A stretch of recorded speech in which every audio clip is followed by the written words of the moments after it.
The views and opinions expressed on any program are those of the producers and/or the persons appearing on the program, and do not necessarily reflect the views and opinions of FRC Media, Bristol Community College, or the City of Fall River.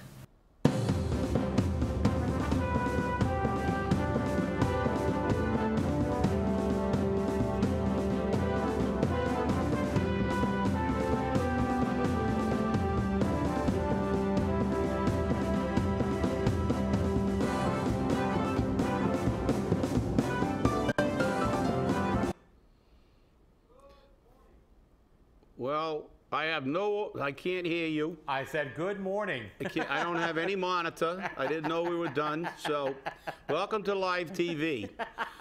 Welcome to Spindle City Straight Talk. I'm Chip. And I'm CJ. And it's going to be a great day because obviously we had a city council meeting last night. We've had other issues. We have the finding of the special prosecutor. We've got tons of things to talk about, and it all comes down to one thing: politics as usual. You know, it's a sad commentary, but as I said in a previous show, it's my opinion that government is a necessary evil, and it proved it again yesterday. I don't know where to, I guess let's begin. What do you think, CJ? We begin with the finding on the former mayor. Oh, yes. You mean the finding the of lack no of finding. Yeah, the lack of finding, you know. The finding of no findings. Well, you know, again, here we have a classic example of society. Anybody who thinks that this society is a democracy and everybody is treated equally, again, you know, we have a special prosecutor that worked for 7 months to come up with something as an interpretation to do nothing. That's a classic example of what happens in this society. You know, if it was you or I, we'd be in jail. It took them 7 months to figure out that Will Flanagan was not credible. It took them 7 months to figure out that Paul De Silva was not credible, and that Mr. Goslin was not credible. And he said Jazel was credible. So, we got the monitor working. All is good. And if you read the finding, there's a lot of lawyer speak, and it talks about how they created the gun created an environment that could be conceived as being kind of hostile, and yet there was no. You can't prosecute under the law because there was no intimidation. Well, if you create an environment where someone is in fear, or you attempt to coerce someone, that's a form of intimidation. If you or I went to court with that evidence, rather than the special prosecutor figuring out ways to interpret the law so they don't have to prosecute, we'd be walking a tear at Walpole, or whatever they call it now. Is it still Walpole, or is it Cedar Junction? Cedar Junction. Cedar Junction. We'd be walking a tear at Cedar Junction. And, you know, it really irritates me because, you know, again and again, we see these people getting walked away with nothing. I guess the only people that could ever get anybody is the feds, because the only time you ever see a politician or somebody rich get their just dessert is when the feds get them. I mean, it just goes on and on. We got O.J., we got Klaus von Bülow, now we've got Will Flanagan. No prosecution. So he walks away, not exonerated, but in the eyes of there's no charges being brought, so he has no, you know, he was found not credible. Well, guess what? If it took you 7 months to figure out that these people were not credible, you're not a very good special prosecutor. Well, and remember, he's not only a special prosecutor, he's a former federal prosecutor. And federal prosecutors are very special because they don't leave any stone unturned. Obviously, they don't turn them over. So, but you know, you have to look at this and you have to say, you know, what happened? All right, it's very clear what happened. And again, Jazel Correa came out as being credible. The other three came out as being not credible. Currently, people are asking for the resignation of Paul De Silva. Personally, I think that wouldn't be a bad idea. At last night's city council meeting, they turned around and said, how can we listen to this guy? He's not credible. All right, you have a gentleman on this committee, you have a gentleman on this council that has been declared non-credible, which means you're a liar. In essence, you're a liar without saying you're a liar. And, you know, if he runs for office, I mean, does he need a smack in the head that badly that he wants the people of Fall River to give him 5 votes and say, go away? You know, Mr. De Silva, with all due respect, although at this point I don't feel you deserve a lot, you really should give serious consideration to resigning before this budget comes out, because the people of Fall River are already plotting your demise, okay, in a way to make sure you either resign or your life is made a living hell. And these people are not obviously, you know, players of politics like Chip and myself. We believe that there are certain lines you do not cross. The people that are involved here that really cannot handle this are going to be very upset. But one of the big things, which I think this report proved over and over and over again, was that by conspiring to discredit Jordan Sylvia, okay, who, by the way, is in the process of retaining an attorney at this point, I guess their plan was to chop off the head, and you know the snake would die. Win or lose, the recall happened. We won. Okay, and I think the people of Fall River won. I think with the election of the current Captain Clueless, I don't think they've won anything. But we have to look at the fact that this special prosecutor was appointed by then District Attorney C. Samuel Sutter, now Mayor C. Samuel Sutter. And the big questions that keep coming in is, was there or is there any political influence on this report? Is this report totally independent? Or did the current mayor, the previous mayor, or other people politically connected involved have anything to do with the outcome of this report? Because in my remembrance, and I'm not an attorney, conspiracy in and of itself is a crime. Now, the special prosecutor is saying that you need to conspire to commit the crime and attempt to commit the crime in order for the conspiracy charge to hold. But amazingly enough, the federal government, when they can't get you on anything, they charge you with conspiracy and they convict you on that. So if the federal government can convict people on conspiracy only, why isn't Mayor Will Flanagan, Tommy Goslin, and Paul De Silva at least all charged with conspiracy? I mean, that's a big question. Well, it's a very good question, obviously, but you know the answer is to me is pretty apparent. Number one, he was, operative word, past tense, he was a federal prosecutor, and if anybody knows anything about federal prosecutions, they have a virtually perfect conviction rate. One thing about the feds, it takes them 5 or 10 years to get a case to court, but very rarely does a federal prosecutor ever lose a federal case. And if he would have conducted himself in this manner on a federal level, he wouldn't have a job. He'd never work again. The reality is, as you said, conspiracy. The report, at least what I read, said that, you know, they met. They planned this meeting. It wasn't a happen chance meeting, a happenstance meeting. What happened was they went through various phases: the intimidation with the gun, the pleading, the let's be friends, and if you're a friend of mine, you'll do this. But there was a conspiracy here. There was a conspiracy to make Councilor Correa basically lie and say that he was intimidated into signing the petition. And I was standing there when he signed the petition.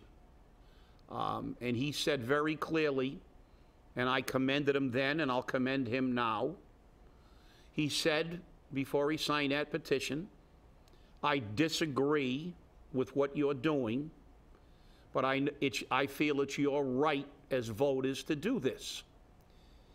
It's unfortunate that that petition didn't get turned in, but the fact is that because there was a confrontation, so to speak, beforehand between Jordan and the counselor, they attempted to use that for their political leverage and say that he was intimidated into it, which in no way, shape, or form was he. To go back to that night, he actually left the council chambers, came down into the foyer of Government Center to sign a petition. He went out of his way to come down because he felt it was our right, and I commend him for that action. Very, very few of these politicians feel that the taxpayers or the people have any rights, and we'll get into that after we move past this. But again, it was a travesty of justice. Again, the rich and the politically connected have a different set of rules. They don't have to. If it was you or I, as I said, we would be up on conspiracy, intimidation. They'd even get us on a RICO statute. You know? we'd be walking a tear in a federal pen. I mean, they'd throw us in jail and throw the key away. And you know, that upsets me, because we see it all too often in this society that the people who have the least get the least, and they do not have a fair playing field. And with that, I'll get off this subject because it upsets me just to think about it, because, you know, it's another, if the glove doesn't fit, you must acquit, you know? So, you know, if the gun didn't fire, we cannot prosecute. That's right. We cannot. That's a good one. Yeah. If the gun didn't fire, they did not conspire. There we go. That's a good one, CJ. Very good. I like that. But with that, I want to move over to the city council meeting and another outrage. You know, the continuation of the relentless attack on the taxpayers in the city of Fall River. And it is relentless now. And we hear it all. We see the mayor going to neighborhood associations talking about 2.5 prop overrides. We hear about how our tax rate is too low. We hear this hyperbole, and it's all crap. Everybody forgets the city we live in. Our tax rate is too low. Why does the city and our city government, and we have councilors who yesterday voted to exempt businesses from pay-as-you-throw. The same councilors that voted to reduce the tax factor on businesses. And has that helped? No. Did that help keep businesses in the city? No. Trio just closed. Businesses are leaving every day because people don't have money. Is this a shared sacrifice? Who's sharing this sacrifice? Only the taxpayer now. They even exempted businesses. And you know, it really gets me when we see councilors that previously supposedly were advocates for the taxpayer turning around and voting for this exemption. And you know something? I don't agree with pay-as-you-throw. Never did, because it's a hidden tax. As I said, it's not about the bags. It's about the fact that you lie again. You're taking advantage of the people, of the taxpayer. It's a hidden tax. And now you're going to exempt all your friends and relatives, so they don't have to pay. So again, what sharing of any sacrifice? The only people that are sacrificing are the taxpayers. And their data, CJ, let me say, you can, because I'm tired of their bullshit data, okay? And I'll say it. Get the FCC down. I don't care. It's absolute bullshit. Okay, why do we compare ourselves with New Bedford when the mayor wants more people on his staff? Well, you know, the mayor of New Bedford has more staff than I do.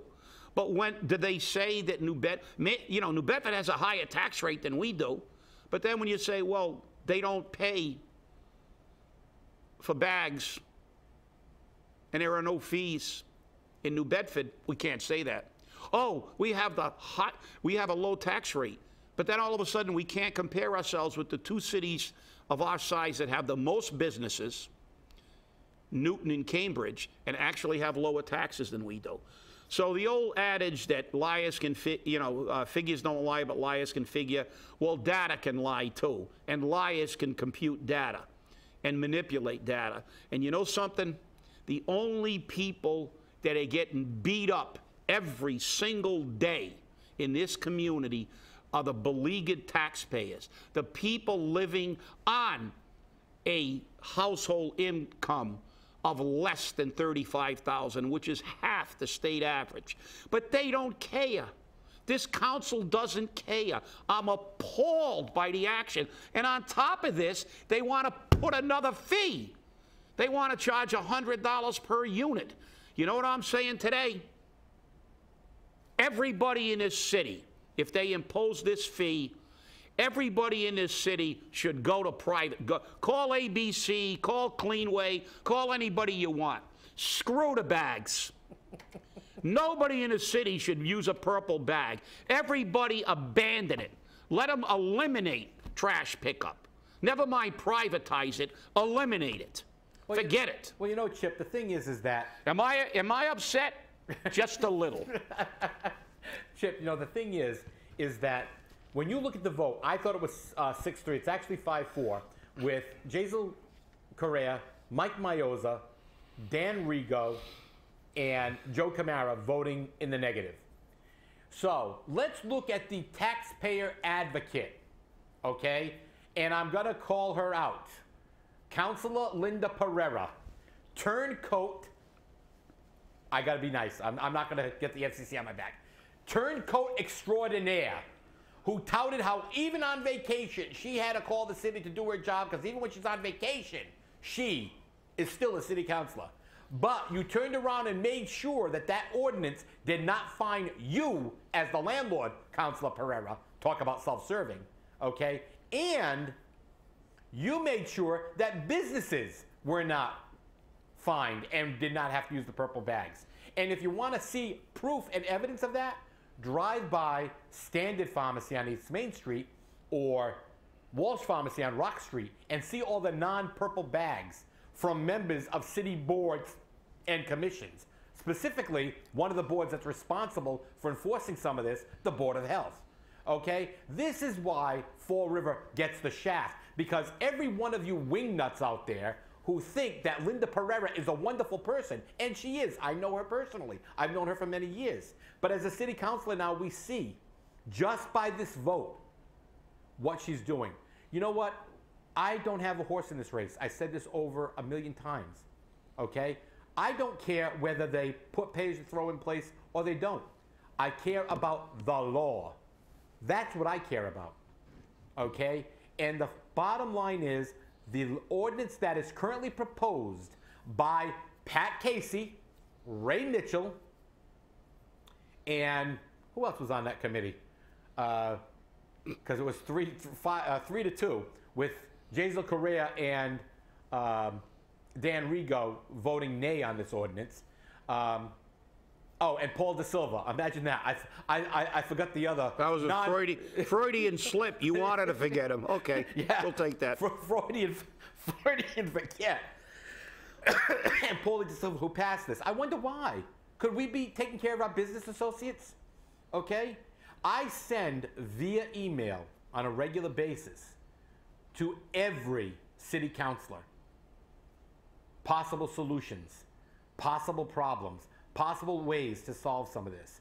Do you know I only get a return receipt from 2 people in city government on a regular basis, which shows me that either A, they don't want me to know they read it, or B, they haven't even opened it up. Okay? Which means as a constituent, you don't care. But I will say, the only 2 people that I get return delivery confirmations from are Mike Mayoza and Corporate Counsel Gary Howiak. Other than that, I don't get any returns. So, you know what? Here's the deal, and I'm going to break this down, and I'm sorry for cutting you off here for a little bit, Chip, but let's break this down to dollars and cents. If the average home uses one bag a week, that's $2 a week times 52 weeks, it's $104. Now, if they have to put on a $100 per unit fee on each property in the city, okay, which obviously the landlord's going to have to pay, and then he or she's going to have to pass that on to the tenant. So, Councilor Pereira, you don't want the landlords to be fined? Remember that fee when it comes up, because I want to see how you vote it down. Because I know you will, because guess what? It hits your pocket. That's $204 a year on a one-unit property, okay? At $25 a month, you can get private trash hauling from any private hauler. If you have a 3-tenement, 102 times 3 is $306, and I'm not using Captain Clueless's math here. I'm using actual math. And $100 per unit, that's $606 a year.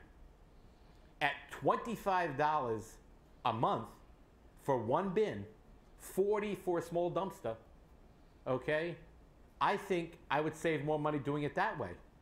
And my personal opinion, and I think Chip will concur on this, I would rather spend more money paying a private vendor than giving you idiots on the city council and you morons in city government who don't know how to handle finances another dime. Before I give you one more dime, I'll give it to the private sector, because you know what? At least there, I know how it's used. Let the revolution begin. You're right, and I feel exactly the same way. And you know what really irritates me is that, look, we've been saying this for a very long time. The people are beginning to say it. But you know something? We don't have any say in the matter. We don't count. Shared sacrifice, my derriere.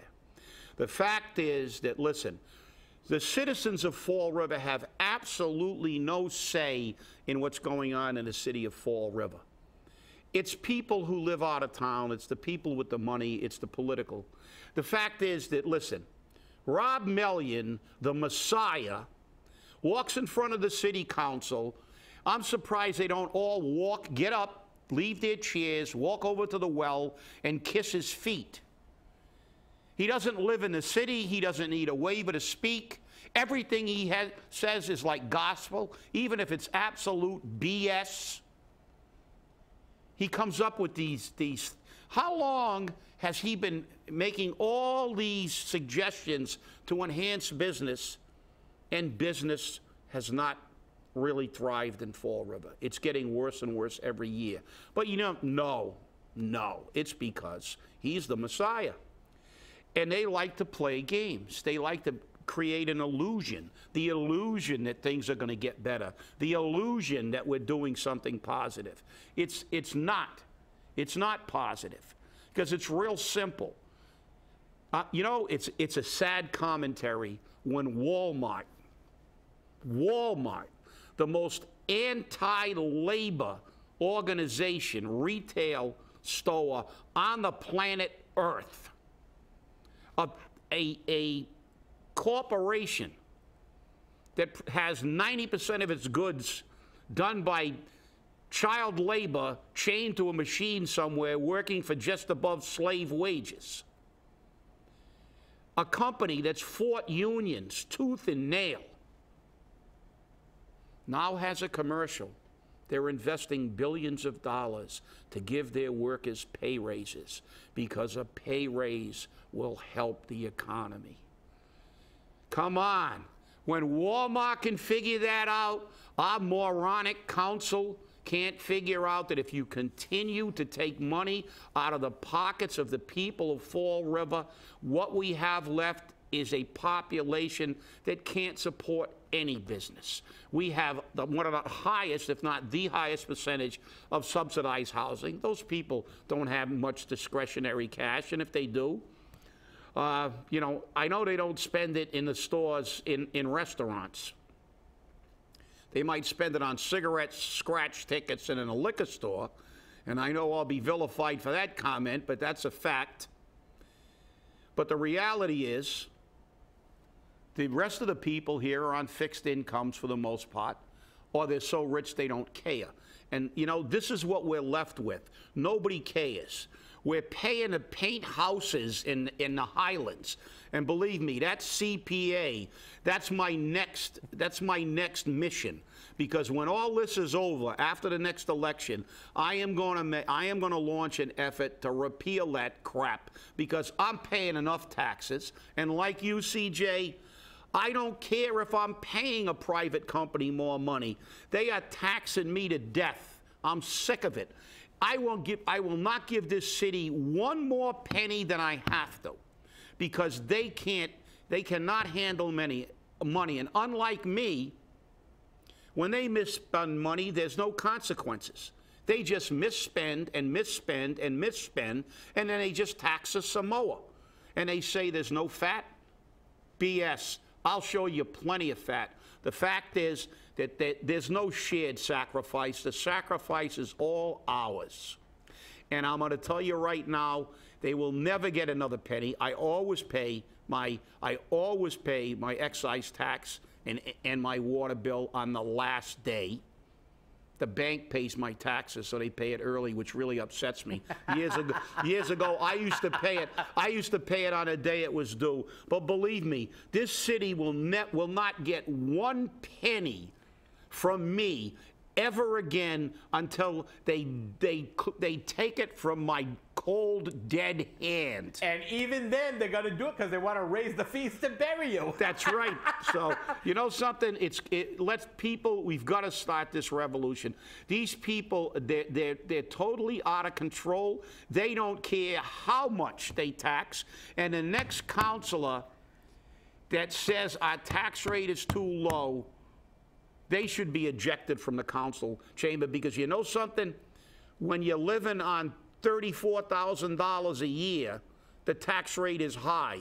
Because if you put a ratio between that and people who are making double the household income and their tax rate's $1 more or $2 more, it's a lot less impact. Because, you know, as I always say, when you got $5 in your pocket, a $9 hamburger is expensive. Yeah, well, you know, Chip, the thing that gets me is we only have a couple of minutes left. You know, another thing that came on the agenda yesterday, but they removed, was the inter-municipality agreement between Freetown and Fall River in regards to the biopark. And that's interesting because they actually, from corporate counsel, made a motion to table it because there has to be changes into it that are going to affect Freetown's position. But also at the same time, I reviewed very carefully the Fall River Redevelopment Authority's agreements with the biopark. And nowhere in there does it say a warehouse can be there. It actually lists out specific reasons you can be there. And it lists out 2 specific reasons that you can't be there. Well, 3. Retail, casinos, and dumps. So we got the dump next door, so we're all set there. Casino already died, and now we're going to put a warehouse in there, okay, which is actually a retail warehouse. So I started bringing that up, and they said, why are you all against jobs? I'm not against the jobs, okay? This is about the law. And the wingnut candidate, for the lack of a better expression, and I'm sorry, Mr. Cabaceres, that's the way I have to address this right now, is talks more political speak than I've ever heard in my life. And he's become the Paulie D of the candidates. Because every answer, and you've heard it yourself from him, every answer that he has is always political speak. So, hey, we're down to the last seconds, so. All right, well, let me say, shame on you, City Council, for exempting businessmen. Shame on you for not putting in a resolution to remove everybody from a city board that owes tax money to the city of Fall River. And shame on you for not caring about the taxpayers of the city. And may you all pay in November.